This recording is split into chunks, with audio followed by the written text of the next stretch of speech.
At various times in history, including now, people have thought that there was a conflict between religion and science. At the time of Galileo, when religion was the stronger of the two, religious belief was used to reject science.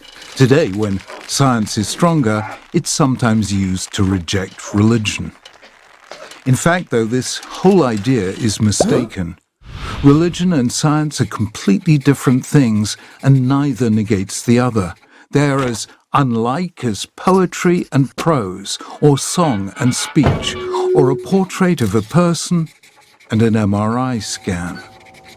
The human mind is capable of doing two quite different things. One is the ability to break things down into their constituent parts and see how they mesh and interact. This is often called left brain thinking, and the best example is science. The other, often called right brain thinking, is the ability to join events together so that they tell a story, or to join people together so that they form relationships. The best example of this is religion. To put it at its simplest, science takes things apart to see how they work. Religion puts things together to see what they mean. And we need them both, the way we need the two hemispheres of the brain. Science is about explanation. Religion is about interpretation. Science analyzes. Religion integrates. Science breaks things down to their component parts. Religion binds people together in relationships of trust. Science tells us what is. Religion tells us what ought to be. Science describes. Religion inspires, beckons, calls. Science practices detachment. Religion is the art of attachment, self to self, soul to soul.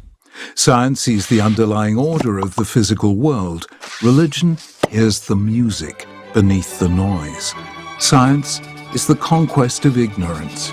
Religion is the redemption of solitude. One way of seeing the difference is to think about their relationship with time. Science looks for causes of events, and a cause always comes before its effect. How did the window break? Because I threw a stone at it. First came the throwing of the stone, then came the breaking of the window. Science looks back from effect to cause. However, human action is always looking forward. Why did I throw the stone? Because I wanted to wake someone who was asleep to warn them that the building next door is on fire. An action always seeks to bring about something in the future. And that's where religion comes in as our deepest guide to the future, the promised land, the messianic age, the vision of the prophets we travel toward, when we work for a world in which people finally recognize the image of God in the people not like them, and so bring an end to violence and war. Or sometimes it's about eternal life and the destiny of the soul after death. Either way, religion isn't about causes, but about purposes. Why then do we need science? Because we need to understand the world if we're to honor God's purposes within it. We need to understand disease if we're to cure it.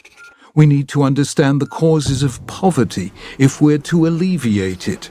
We need to understand our destructive drives if we're to rise above them. And why do we need religion? Because that's what gives human life its meaning and purpose. The universe is more than the result of an accidental fluctuation in the quantum field at the dawn of time. Human life is more than the unintended consequence of random genetic mutations blindly sifted by natural selection. Just as there's something within us that's beyond the purely physical, so there's something within the universe, we call it the divine presence, that's beyond the merely material. And just as God created the universe in love, justice, and compassion, so he calls on us to create relationships of love, justice, and compassion. Or to put it another way, the difference between religion and science is the difference between the impersonal and the personal. When you treat impersonal phenomena as if they were persons, the result is myth. Light is the sun god, rain is the sky god, natural disasters are battles between the gods, and so on. Science was born when people stopped telling stories about nature and instead observed it.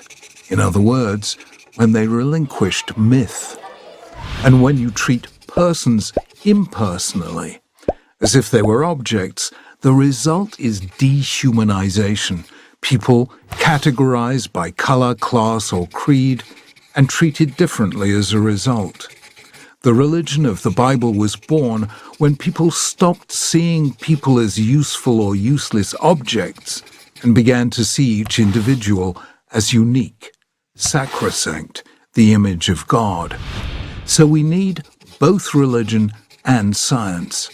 Albert Einstein said it most famously, "Science without religion is lame. Religion without science is blind." We need science to understand the universe and religion to guide our way within it. From the world as it is to the world as it ought to be. A world of peace, justice, compassion and love. When we, God's creations, honor God, our Creator.